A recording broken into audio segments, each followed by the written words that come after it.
En ces temps de confinement, ton activité professionnelle ne continue pas de façon évidente. Tu te demandes si tu peux, si tu dois ou non arrêter ton boulot.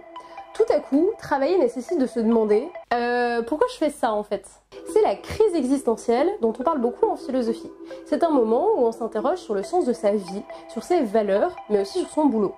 Alors, ça va changer quoi le confinement dans ta vie pro?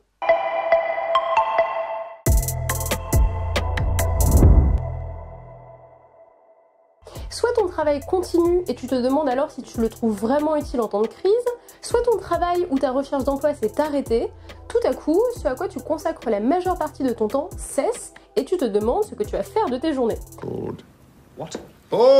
Cette situation est l'occasion de réfléchir sur l'utilité sociale immédiate de ton métier et sur tes propres motivations. Mais dans cette période où ton rapport au travail est amené à complètement changer, qu'as-tu vraiment envie de faire ? Quelles sont les activités qui te font vraiment plaisir? Quelles sont les valeurs que tu as envie de défendre?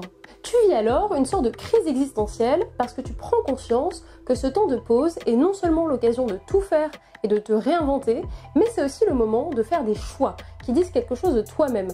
You take the red pill. You stay in Wonderland. Au début, tu te demandes ce que tu dois faire. Tu réfléchis à tes devoirs en tant que travailleur, vis-à-vis de ton employeur si tu es salarié ou vis-à-vis de tes clients si tu es en libéral. Bref, tu rends des comptes à ceux qui t'en demandent. Ensuite, tu te demandes ce que tu as envie de faire de ce temps libéré et c'est peut-être le questionnement le plus intéressant. Qu'as-tu envie de faire dans l'immédiat? Rattraper les séries en retard, faire un petit ménage de printemps, appeler les potes? Dès que tes journées ne sont plus organisées par ton boulot et tes activités préférées et que tu n'as plus à rendre de compte de ce que tu fais, tu vis l'angoisse de la liberté dont parle Sartre dans l'existentialisme et un humanisme. Si le sort de ton existence n'est plus déterminé par une religion ou des normes sociales traditionnelles, alors tu peux faire n'importe quoi de ta vie. Et rien d'autre que toi ne détermine tes journées. Ah tiens non. Eh bien, j'imagine que t'es prêt pour l'expérience? Mais alors dans le fond, c'est quoi le vrai moi que je devrais trouver pendant ce confinement? Eh ben en fait, il n'y en a pas vraiment.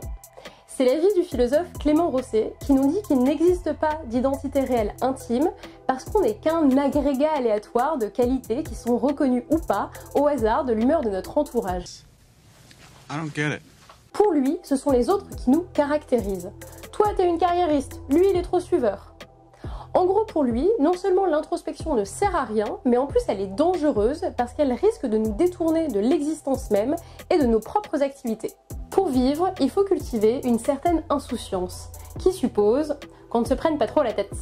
On est pas bien là, hein? Mais doit-on vraiment accepter les images que les autres se font de nous?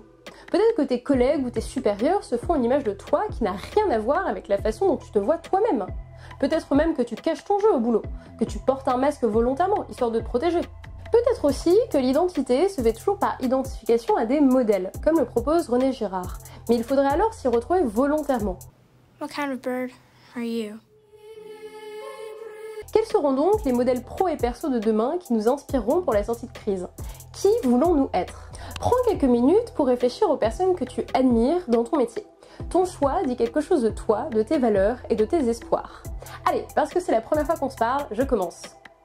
How dare you! Voilà. À toi désormais, mets-nous en commentaire tes mentors inspirants.